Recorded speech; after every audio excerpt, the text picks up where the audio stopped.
Halo kawan-kawan semua.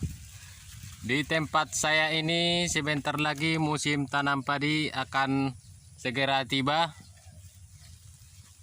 Sebentar lagi kita akan melakukan penyemprotan.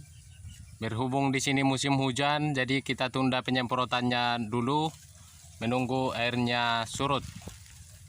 Jadi kawan-kawan, pada kesempatan kali ini saya akan mereview alat tanam padi, yaitu kuku kambing.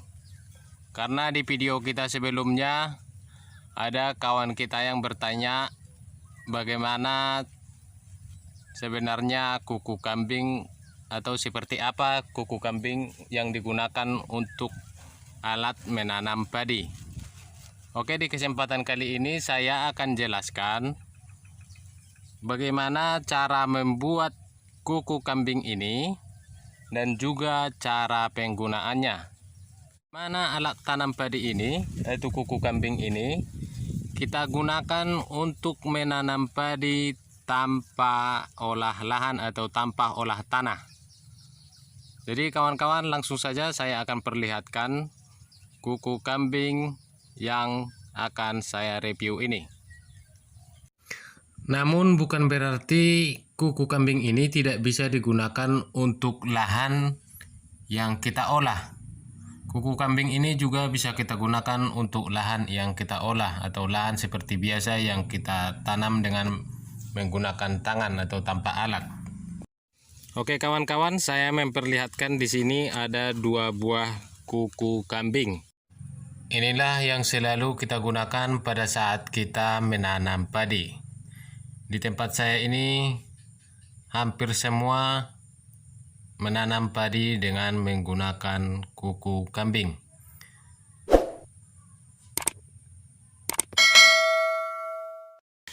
Kawan-kawan bisa lihat, ini kuku kambing yang sudah lama kita kasih karet karena gagangnya sudah pecah. Jadi kuku kambing ini bisa kita gunakan pada lahan yang banyak air ataupun lahan yang sedikit air. Jadi kawan-kawan bisa perhatikan, ini adalah bahannya dari besi, kemudian dimasukkan pada gagang ini. Dan yang di ujung ini, untuk membuatnya, pertama besi ini dilebarkan terlebih dahulu, lalu di bagian sini dipotong. Tapi ini harus dihaluskan lagi supaya tidak tajam, supaya berbentuk bulat, dan ini juga diratakan supaya tidak tajam. Karena apabila ini terlalu tajam bisa mengenai tangan. Oke, ini sama. Untuk panjangnya, kalau di tempat saya ini sesuai dengan selera kita saja. Kalau kita menanam tidak terlalu menunduk, ya ini tinggal kita panjangkan saja. Kita panjangkan besinya atau kita panjangkan gagangnya. Tapi yang normalnya panjangnya segini. Kira-kira 1-2 jengkal. Besinya 1 jengkal, gagangnya 1 jengkal. Untuk gagangnya tidak boleh terlalu besar. Kenapa tidak boleh terlalu besar? Nanti akan saya jelaskan.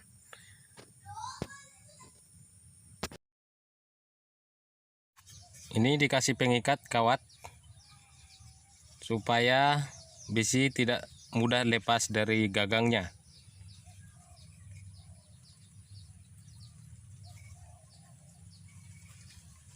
Ini dengan cara dililit.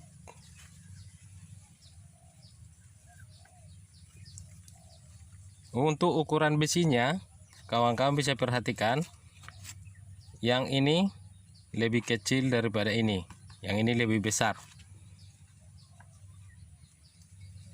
Tapi lebih bagusnya bahannya kita menggunakan stainless supaya lebih tahan lama dan tidak berkarat. Oke kawan-kawan, dan biasanya untuk pemasangan gagang ini, pemasangan gagangnya kita lakukan sebelum kita membuat belahan yang di ujung ini. Ini yang bentuk ketapel ini. Sebelum kita buat ini, kita pasangkan dulu besinya dengan gagangnya. Karena apabila kita membuat ini terlebih dahulu lalu kita memasang, pada saat kita memasukkan ini kesusahan karena kita tidak bisa lagi pukul dari ujung sini. Jadi pertama, sebelum kita buat yang ini, yang bentuk ketapel di ujung ini, kita masukkan dulu besinya pada gagangnya. Lalu setelah itu barulah kita bentuk yang bagian ujung ini, supaya cara kerjanya lebih gampang. Kemudian untuk cara penggunaannya, di sini saya sudah siapkan ini rumput. Anggap saja ini bibit padi karena di tempat saya ini belum melakukan pembibitan. Jadi untuk percontohannya saya ambil rumput. Nanti akan saya contohkan cara penggunaannya dengan menggunakan rumput ini. Ini kita anggap sekarang ini adalah bibit padi. Sebenarnya di sini tadi ada padi. Nah, ini padi. Ini padi nih. Yang tadi saya ambil dari lahan kita. Jadi ini kita anggap semua padi. Karena cara penggunaan kuku kambing ini agak sedikit berbeda dengan pada saat kita menanam dengan tanpa kuku kambing. Oke kawan-kawan, sekarang saya akan langsung praktekkan cara penggunaan kuku kambing ini.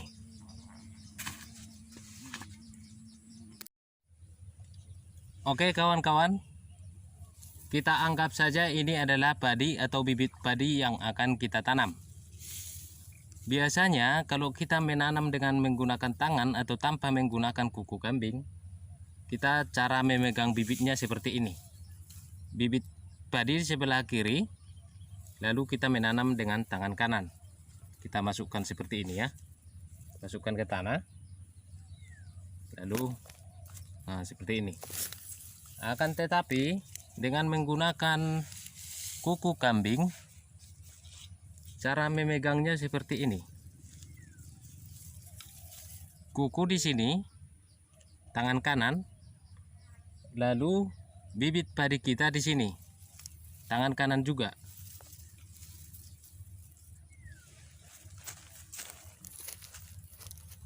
Seperti ini.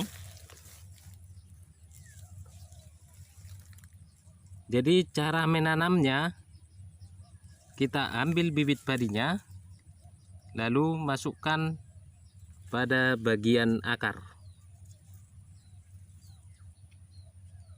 Masukkan pada bagian akar seperti ini dengan cara begini. Ini masuk ke sini bagian akar. Lalu begini.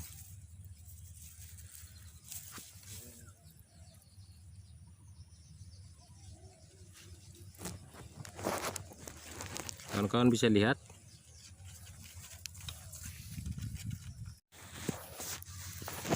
Begini kawan-kawan. Tadi ini yang sudah kita tancapkan. Jadi pada saat kita memasukkan kuku kambing, posisi tangan seperti ini, kita masukkan di bagian akar. Jangan di bagian batang. Nanti padinya bisa mati. Jadi masukkan di bagian akar lalu dimasukkan ke tanah. Seperti ini. Kebetulan ini tanahnya agak keras.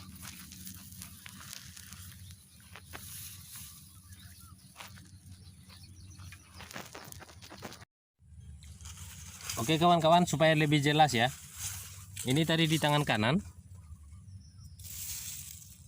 tangan kanan, lalu bibit di sini, kuku sama bibit di tangan kanan. Lalu ini kita masukkan di bagian akar, lalu ditancapkan ke tanah. Seperti ini kawan-kawan. Ini karena tanahnya sangat keras. Begini.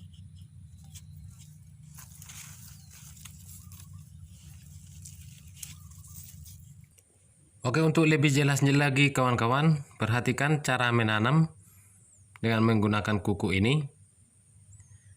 Itulah sebabnya saya bilang tadi gagang kuku kambingnya jangan terlalu besar, supaya pada saat kita memegang bibit pada tangan kanan dan memegang kuku tidak kesusahan. Jadi begini, mungkin kawan-kawan ada juga yang bertanya, apakah lebih cepat menggunakan kuku atau tanpa kuku? Sebenarnya itu tergantung kebiasaan. Kalau di tempat saya ini menggunakan kuku itu untuk lahan 1 hektar cukup 12 orang, yaitu masuk jam 8 keluar jam 5. 12 orang untuk 1 hektar dengan jarak tanam 4 atau 5 lubang untuk 1 meter, atau jarak tanam antar lubang itu 20 cm. Dan kawan-kawan bisa lihat lahan kita ini hanya kita semprot menggunakan herbisida, lalu kita langgar dengan menggunakan jetor. Jadi rumputnya masih kelihatan di bagian atas tanah. Kalau kita menggunakan kuku kambing ini tidak masalah. Menurut saya kalau kita menanam padi langsung menggunakan tangan atau menanam tanpa menggunakan kuku kambing dengan kondisi lahan seperti ini, menurut saya kita tidak akan sanggup. Apalagi di tempat saya ini biasanya kalau musim hujan keong sangat banyak, dan kulit keong itu sangat berbahaya dan sangat tajam. Dan itulah keuntungan menggunakan kuku kambing ini. Terus yang ini kawan-kawan, perhatikan rumput yang ada di lahan kita ini. Rumputnya masih sangat tebal, dan ini adalah lahan yang sudah siap tanam. Kalau tempat saya ini sudah termasuk lahan yang sudah siap tanam.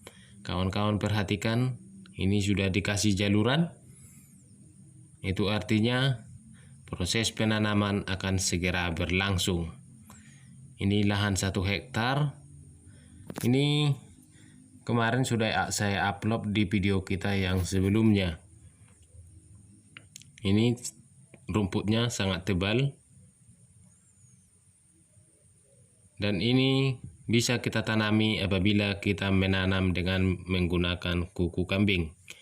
Saya rasa apabila kita tanpa menggunakan kuku kambing atau kita menanam dengan tangan tanpa kuku kambing, mungkin tidak akan bisa.